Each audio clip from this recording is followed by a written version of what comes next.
আয়াত ৪১। ظهر الفساد في البر والبحر بما كسبت أيدي الناس ليذيقهم بعض الذي عملوا لعلهم يرجعون। অনুবাদ: মানুষের কৃতকর্মের দরুন স্থলে ও সাগরে বিপর্যয় ছড়িয়ে পড়েছে, ফলে তিনি তাদেরকে তাদের কোনো কোনো কাজের শাস্তি আস্বাদন করান, যাতে তারা ফিরে আসে। তাফসীর: ১ নম্বর ফুটনোটের বিবরণ। অর্থাৎ স্থলে জলে অর্থাৎ সারা বিশ্বে মানুষের কুকর্মের বিপর্যয় ছড়িয়ে পড়েছে।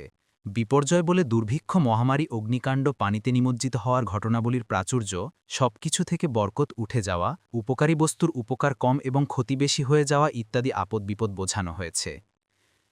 অন্য এক আয়াতে এই বিষয়বস্তু এভাবে বর্ণিত হয়েছে যে, তোমাদেরকে যেসব বিপদাপদ স্পর্শ করে সেগুলো তোমাদেরই কৃতকর্মের কারণে, অনেক গুনাহ তো আল্লাহ ক্ষমাই করে দেন। সূরা শোরা ৩০। উদ্দেশ্য এই যে, এ দুনিয়ায় বিপদাপদের সত্যিকারের কারণ তোমাদের গুনাহ, যদিও এ দুনিয়াতে এসব গুনাহের পুরোপুরি শাস্তি দেয়া হয় না এবং প্রত্যেক গুনাহের কারণেই বিপদ আসে না, বরং অনেক গুনাহ তো ক্ষমাই করে দেন। তবে এটা সত্য যে সমস্ত গোনাহের কারণে বিপদ আসে না, বরং কোনো কোনো গোনাহের কারণেই বিপদ আসে। দুনিয়াতে প্রত্যেক গোনাহের কারণে বিপদ আসলে একটি মানুষের পৃথিবীতে বেঁচে থাকত না। যেগুলো মাফ করেন না সেগুলোরও পুরোপুরি শাস্তি দুনিয়াতে দেন না, বরং সামান্য স্বাদ আস্বাদন করান। আল্লাহ বলেন, আল্লাহ যদি মানুষকে তাদের সীমালঙ্ঘনের জন্য শাস্তি দিতেন তবে ভূপৃষ্ঠে কোনো জীবজন্তুকেই রেহাই দিতেন না, কিন্তু তিনি এক নির্দিষ্ট কাল পর্যন্ত তাদেরকে অবকাশ দিয়ে থাকেন। সূরা নাহাল ৬১।